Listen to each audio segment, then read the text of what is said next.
샬롬, 복된 목요일입니다. 오늘은 레위기 4장 1절로 21절 계명 중 하나라도 이 제목으로 말씀 나누고자 합니다. 우리는 지난 월요일부터 레위기를 새롭게 묵상하는데요. 제가 계속 반복합니다. 제사의 목적에 따라 5대 제사를 나눌 수 있다. 자, 우리가 월요일 날 번제, 제물을 하나님께 불로 태워 다 드리는 전적인 헌신을 의미하죠. 두 번째, 소제, 곡식으로 드리는 제사, 곡식으로 드리는 감사의 제사. 자, 세 번째, 화목제였습니다. 하나님과 나와의 관계에서의 샬롬, 화목, 화평, 그것을 우리가 보았죠. 자, 오늘은 네 번째입니다. 속죄제입니다. 오늘 말씀의 제목처럼 계명 중 하나라도 범하였다면 그 죄의 범함에 대한 회개, 깨끗이 씻음, 이것을 우리가 속죄제를 통하여 하나님 앞에 들어야 한다. 이것을 오늘 본문은, 그리고 내일 본문에 계속 연결되어져 나오고 있습니다. 자, 레위기 4장인데 오늘과 내일 두 번에 걸쳐서 나누어 보는데, 전체적인 구도를 보시면 먼저 오늘 본문에서는 두 부류의 사람, 첫 번째가 제사장이 나오고요, 두 번째가 이스라엘의 온 회중이 나옵니다. 그리고 이제 내일 본문에서는 족장이 나오고 그리고 평민이 나옵니다. 이렇게 순차적으로 본문이 기록되어져 있어요. 자, 질문. 왜 이렇게 순차적으로 속죄제를 드리는 그 대상에 대한 이야기들이 나오고 있는가? 그것은 소위 말해서 죄의 오염 정도가 하나님 앞에서 더 많은, 그러니까 영향을 끼치는 그 순서에 따라서 먼저 언급이 되고 있다. 다시 말하면 이런 거예요. 자, 제사장이 죄를 범하였습니다. 근데 그 제사장의 역할이 뭡니까?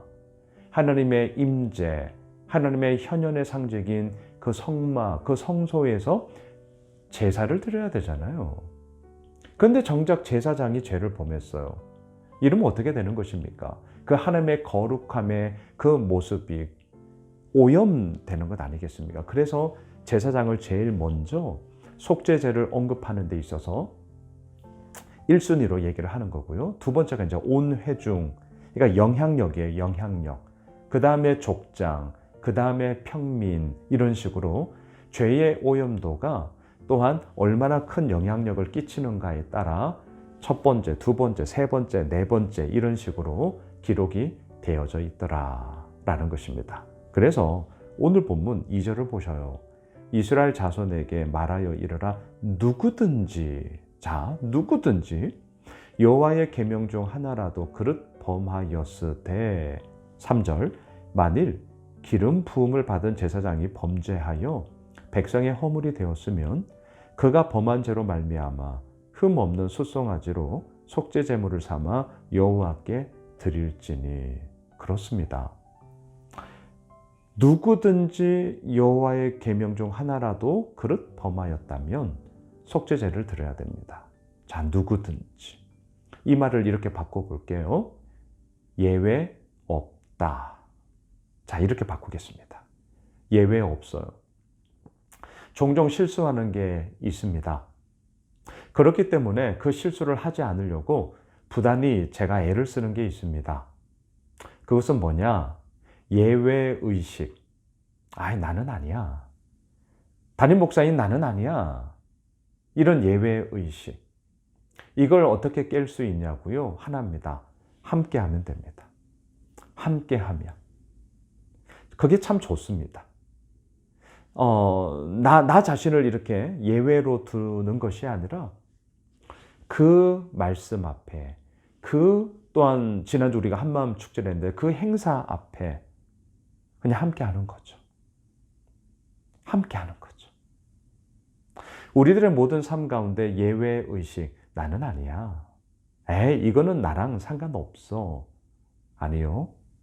속죄제, 하나님 앞에서 우리가 계명 중 하나라도 그릇 범하게 된다면, 여러분 2개도 아니에요, 3개도 아니에요, 10개도 아니에요, 100개도 아니에요. 하나라도. 왜 이렇게 말씀을 하실까요? 계명 중 하나라도. 우리는 이 계명 중 하나 넘어가거든요. 에이, 뭐 나만 그런가? 에이, 이거 하나쯤이야 뭐 어때? 이렇게 우리들을 방어하고자 하는 그런 못된 마음이 있단 말입니다. 그래서 하나님은 말씀하세요. 계명 중 하나라도. 쉽게 생각하지 말라는 거죠.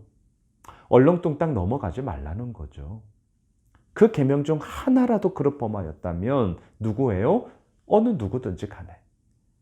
어느 한 사람도 예외 없이 그 범죄함에 대해서 속죄제를 드림으로 회개해야 된다. 자, 이게 오늘 말씀의 강조점이에요. 핵심 포인트예요. 여러분, 우리가 예외의식 가질 이유 없습니다. 가질 필요도 없습니다. 우리 모두는 함께 하느님 앞에 서 있는 것이죠. 저는 우리 예수홈의실 교회 중요하게 생각하는 가치 가운데 가장 도드라진 것, 함께입니다. 아마 이제 저희 교회에서 신앙생활 하시는 분들, 우리 교회가 소위 돌아가는 그런 구조적인 부분들 잘 아실 거예요. 가장 대표적인 게 뭡니까?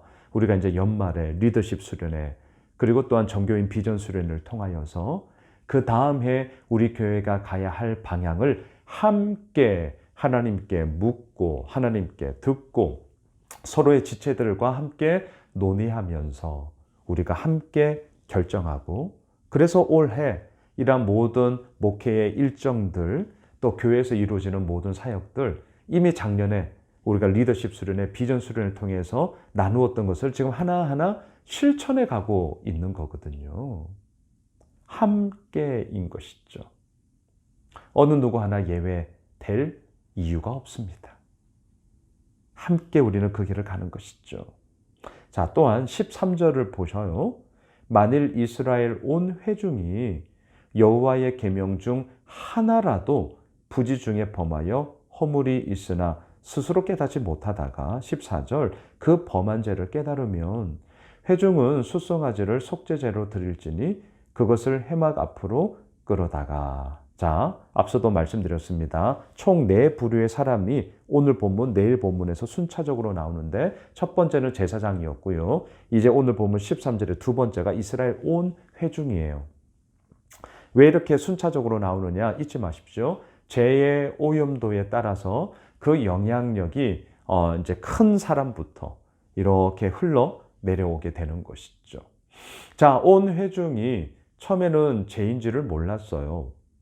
뭐 그럴 수 있죠.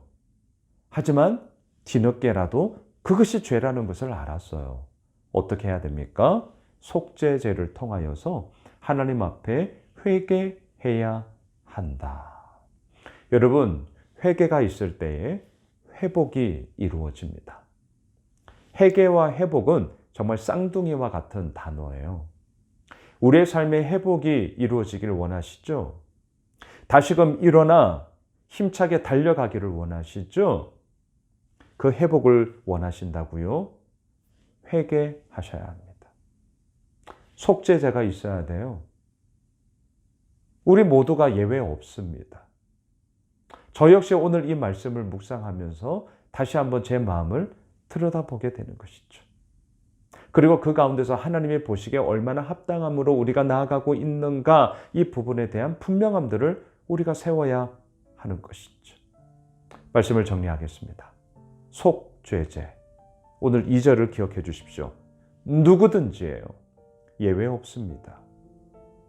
제사장이든 이스라엘의 온 회중이든 내일 우리가 보겠지만 족장이든 평민이든 예외 없습니다. 하나님 앞에 우리가 온전히 다 엎드리는 회개를 통하여 우리의 삶 가운데 회복이 이루어질 것입니다. 그 회개와 회복을 우리가 하나님 앞에서 오늘도 온당히 펼쳐 나아가는 그러한 복된 삶이 되시길 주님의 이름으로 축복합니다. 기도하겠습니다. 주님, 속죄제, 하나님 앞에 죄를 범하였습니다. 하나라도 죄를 범하였다면 얼렁뚱땅 넘어가는 것이 아니라 회개해야 합니다.